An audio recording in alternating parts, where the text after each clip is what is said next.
welcome back to 7 Skills for the Future podcast series 2. This is the podcast that helps you to be in the driving seat of your own life, developing these great 7 skills: empathy, adaptability, critical thinking, integrity, optimism, being proactive and resilience, and really helping you to use those skills every single day to just live a happier life, do work you love, and really enjoy everything about life.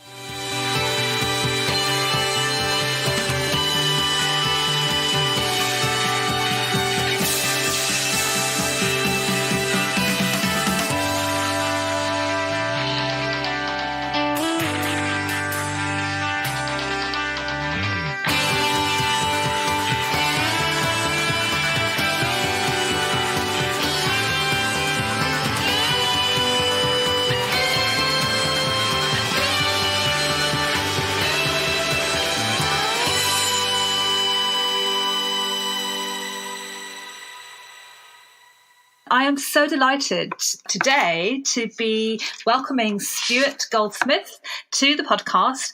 Stuart is a stand-up comedian. He's the host of the Comedian's Comedian podcast with over 10 million downloads.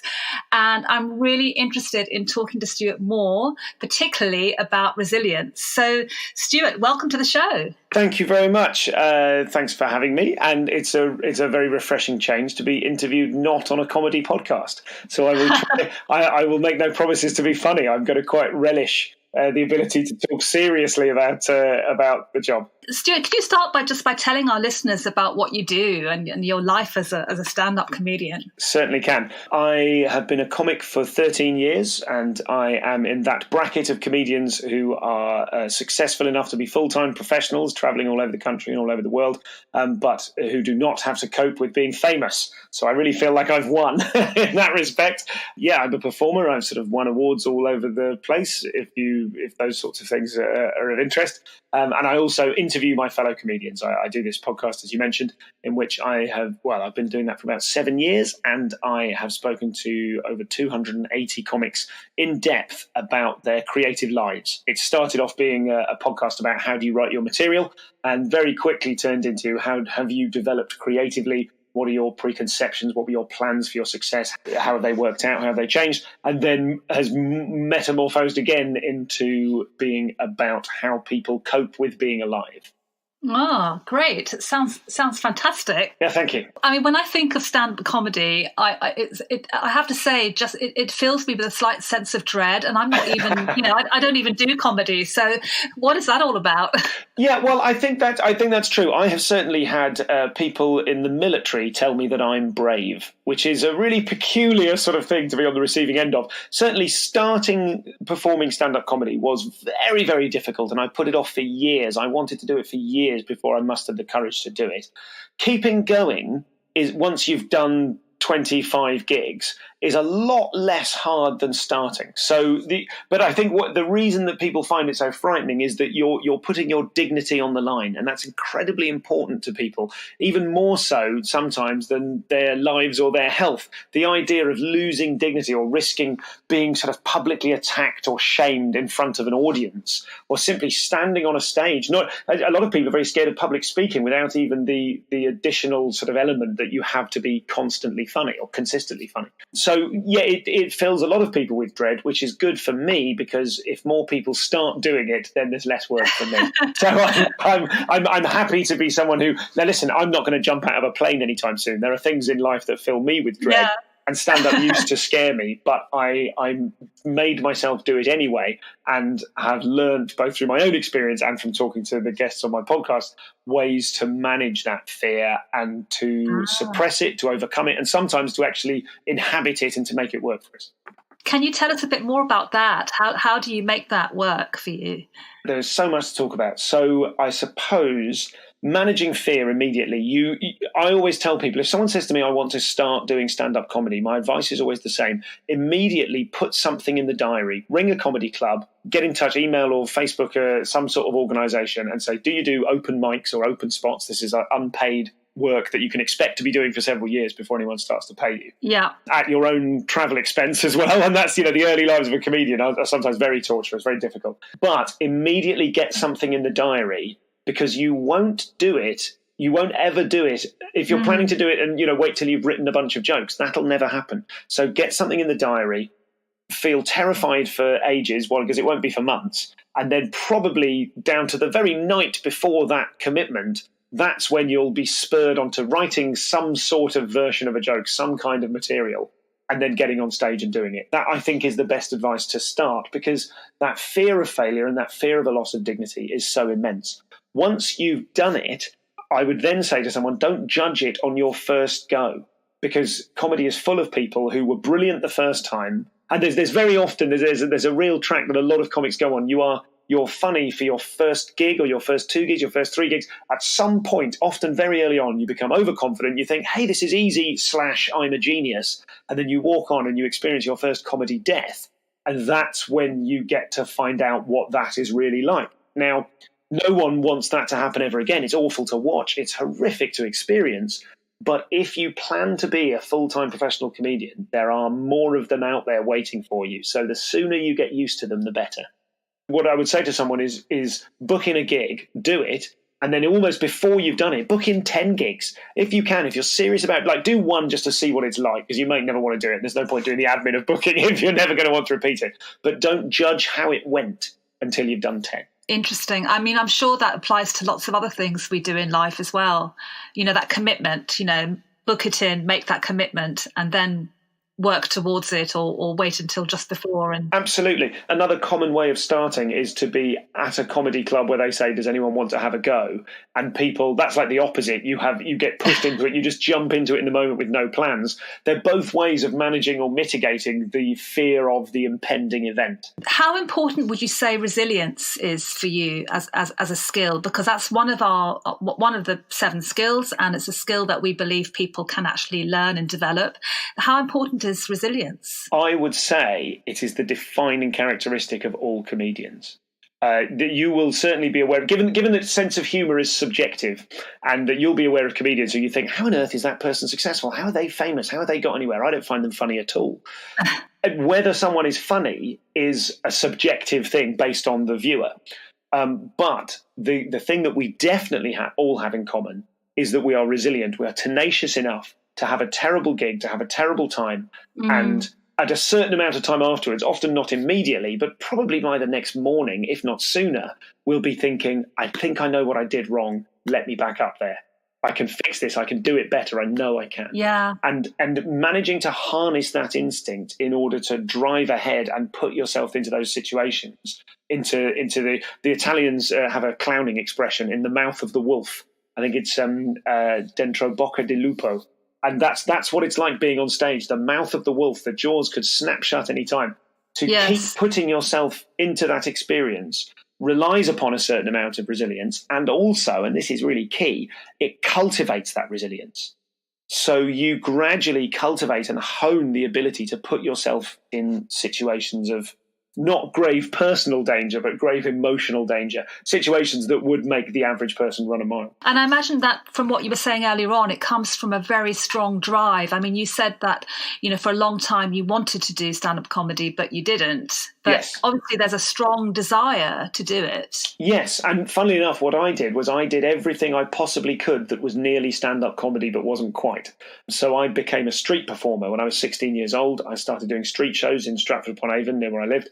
And then a few years later, I was going up to the Edinburgh Festival every year, doing professional standard street shows in a double act with a friend of mine, the sorts of shows that you then that you would see in Covent Garden, if you're familiar with that sort of thing. So not walk by busking, but like gathering a crowd of 200 or 300 people, doing a 40-minute show and then passing the hat at the end. So I did that. The whole time I was doing that, I knew really I wanted to be a stand-up comedian, but I considered that too scary. Now, in retrospect, street performing was enormously frightening and difficult, but the rewards and the buzz from doing it and the feeling of heroism for having attempted the impossible and sometimes achieved it was so addictive and so exciting that it really engaged me for a long time, until eventually I reached a point where I thought, well, I love this, but I feel like it's taught me all it's going to teach me. actually, I've got to do the thing. I've got to try one stand-up gig at least once. And as soon as I did that first one, I went, oh, thank God, I found my thing. Yeah, gosh. And I did say earlier on as well, I just wanted to sort of pick up on a thing I said a moment ago I said it's situations. Stand-up is a situation that would make the average person run a mile. I'm not for a minute suggesting that stand-up comics are anything other than average people. We really are. We really are normal people who just are fascinated or excited enough about this experience that we jump into it. Anyone can become a stand-up comedian. And that's a contentious point of view that is not shared by all stand-up comedians. But I'm not saying that you could definitely be good or definitely be anyone's cup of tea. But anyone could get 100 gigs under their belt. I mean, just listening to you, it seems to me that you do have to, at the very beginning anyway, you are dealing with rejection. You're dealing with situations which are really uncomfortable. And then, as you say, it gets easier as you go along. That, to me, is the case for lots of things that perhaps we're afraid of doing. Absolutely. We need to get used to failing, or we need to get used to just experiencing those rejections and moving on, don't we? Absolutely. Even the most famous comedians you can imagine, from Michael McIntyre to Jack Whitehall, the people who perform in arenas all over the country to tens of thousands of people at a time, before they can bring the material to those situations, they need to create a safe environment within which to fail, because stand-up comedy is a very iterative process. It's all about trying a joke. You write the joke, and then you get it on its feet in front of an audience, and then you see if it works, and you constantly tailor it. Even until the end of your tour, you're still working on it and tweaking it every single time, because in a 2-hour show, everything you say, every breath will be different. It's never a carbon copy. So in order to create material that will make 10,000 people laugh all together at the same time, you need to take a series of risks. You need to have an environment such as a smaller club in which you're playing to an audience who don't know you. That's the dream of every big name stand-up comedian, is to have a little club they can go to where they won't be famous, so they can pressure test their material in a real environment without a bunch of their fans in the room just liking and lapping up everything they say, because that won't teach them anything about the quality of that material or the quality of their performance. Yeah. So creating the conditions in which to fail is really, really important. I really love that whole idea of creating a safe space to fail safely. I think that's something we don't do enough of generally. Yes, I think so. And I think the other way that it pertains to stand-up comedy is that you have to be vulnerable. I think there are certain comedians who are not to my taste particularly, who have an almost robotic invulnerability to them, machine gunning out loads of jokes. Yeah. I want to see, because it is art and I recognise this is subjective, but I want to see someone have some sort of vulnerability. Now, every comedian feels vulnerable. In the moment of the performance, you're both the most powerful and the most vulnerable person in the room. But learning to expose something of your real self, to take a risk, not just in terms of is this funny, but is this relatable, and to take a risk with your inner life, your inner monologue, that's the kind of work that particularly excites me. So actually creating the circumstances under which you can be vulnerable as well as powerful, I think is also really important. You talked at the beginning about strategies that you use to help you on stage. Yes. What are some other ideas maybe for helping to bounce back from rejection? Sure. I think it's sort of divided by time, really. There's the strategies that I would use on stage in the moment when I can feel things are going south. Yeah. And then there's the strategies that I would use in the hour afterwards to keep my head in the game if I've maybe got to go to another gig. And then there's the strategies that I would use for the following weeks and months. So to very quickly look at each of those in turn, on stage, some of the things I would do are I have to rely on my experience. I have to remind myself to be confident. I have to change tack, to change what I'm doing. I might make a different selection than the material I was planning to do, in order to return to a place of comfort. It's very important to me when I'm on stage that I'm enjoying myself. I think an audience can really read, they can smell whether or not you're enjoying yourself. So I need to put myself in a playful spirit when things are going wrong. That can be very hard. One of the things I will often do is rely on a particular skill set of mine, which is that I'm good at talking to audiences. I'm good at improvising with crowds. So if things are really struggling, if I've sort of failed to make a connection with the audience, I'll ditch the material, I'll put that on pause and dive in and do crowd work. I think that's a fairly common strategy. in the hope that that will be a playful, fun environment. It'll stimulate me. The audience will see me take some risks, overreach, and maybe they will respect the work I'm doing in a different way. Maybe it'll kind of build a relationship with that audience where the relationship is problematic.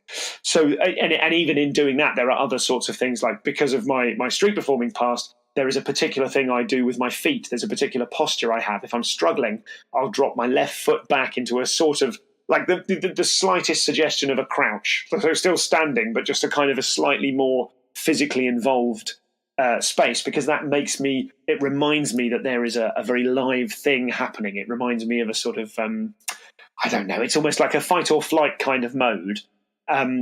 So I'll do that. Then if I have then managed to get the audience back on side, then I'll need to remember to stop doing that. I'll need to remember to be loose and to be gentle. So I'll smash my way to a laugh. And then once I've got a laugh, then I'll need to remember to change the pace and not tighten up and kind of flow within the work. So those are some of the sorts of things that I would do on stage. I suppose immediately afterwards, I would try to recover. I would try to physically look at my breathing. I would try to do something physical to kind of walk it off, to kind of shake myself out of a tough gig if it had ended badly. And I would try to gig again as soon as possible. Yeah. To get back on the horse as soon as possible. And I would probably make use of the comedy community. I would probably ring a friend who is a comedian who will understand. It's one thing to ring your partner, and my partner isn't a comic, and say, oh, I had a tough gig.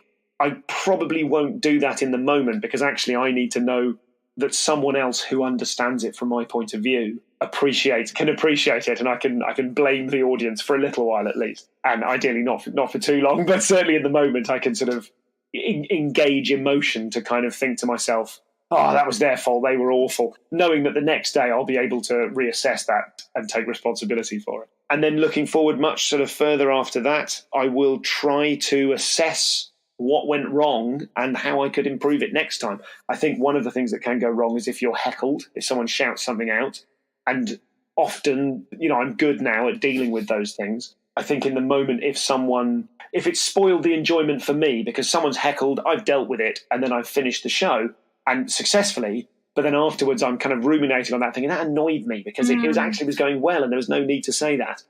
I will try, and this isn't easy, I will try to see the feedback that is buried within the heckle. I think every heckle is sort of an envelope of negativity and emotion, but the contents are often quite a useful piece of feedback. That is hard. It's hard to do. Yeah, no, I love what you're saying because you're talking about being in the moment, so being able to handle yourself well in the moment. But then everything else you're talking about is about reflecting, learning, looking after yourself, making sure you've got people around you that you can talk to, that you can share with. Yes. I think so much of what you're saying links with resilience and building up resilience for all kinds of things that we might have to deal with in life. It's easy to kind of blame circumstances or to look back on something and not be willing to maybe assess our role or what we were doing, or as you say, the feedback or the heckling and the nuggets that might be in that you can use. Absolutely. I think if a comic is newer, by which I mean if they're in their first 7 years or so of doing comedy, I would still regard someone as new for that long, frustratingly. Yeah.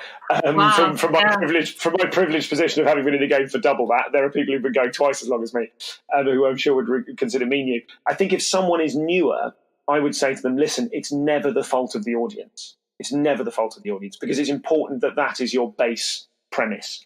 If someone is a bit longer in the tooth, I would accept that. I mean, sometimes it is just them. Sometimes gigs are unplayable. Sometimes the environment, the architecture, the people, the connection between you and the people in the room, sometimes they are unplayable.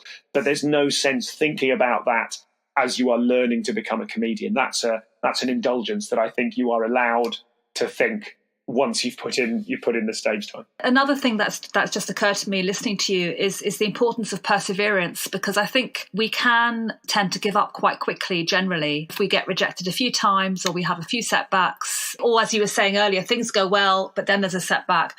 We can easily give up at that point, can't we? Absolutely. I think some of the very best comedians are the people who have the best relationship with failure and the best relationship with trying again, because you really won't overreach yourself and reach the heights that you can reach as a comedian if you are not prepared to stand there in front of an audience and die and bomb. The Americans call it bombing.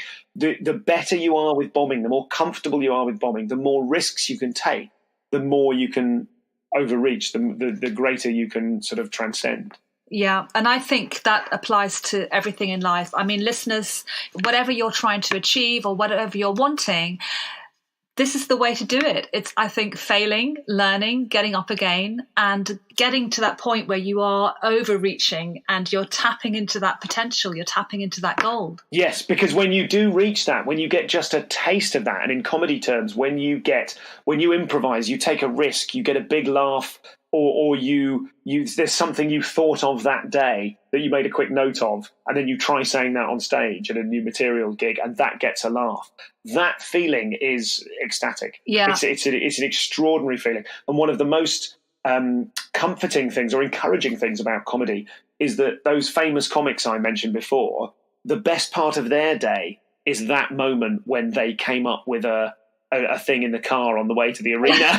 They came up with an idea and they just tried it. They just tried it just to see, and it was funny, and they were right, and everyone laughs, whatever the size of the room is. One of the fabulous things about comedy is I get to experience that, even if it's in a room to 30 or 300 people. It doesn't matter. The scale is sort of immaterial. Yeah. That moment is as much mine as it is the most famous comics you could think of. Well, how can our listeners find out more about you and about your podcast? Oh, thank you. In all sorts of ways. If you're a podcast listener, you can go to Comedian's Comedian. You can search that within your pod app and download all of my episodes. You can go to comedianscomedian.com if you want to go to the website, and you can find out there all about the tour. If you're in the UK, I'm doing a stand-up tour at the moment all over the country, and I have a special on YouTube as well.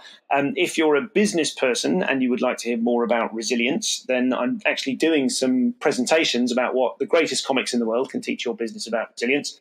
So feel free to get in touch with me via the website at comedianscomedian.com, and I can talk to you for an hour or so about I can expand upon the things I've talked about here, and I can also tell you about the huge mistake I made as I walked on stage to do a 15-minute set at Wembley Arena and how I coped with that. That's great. Thank you so much, Stuart. I've really enjoyed talking to you and really appreciate you taking the time to come on the show today. Thanks so much for having me.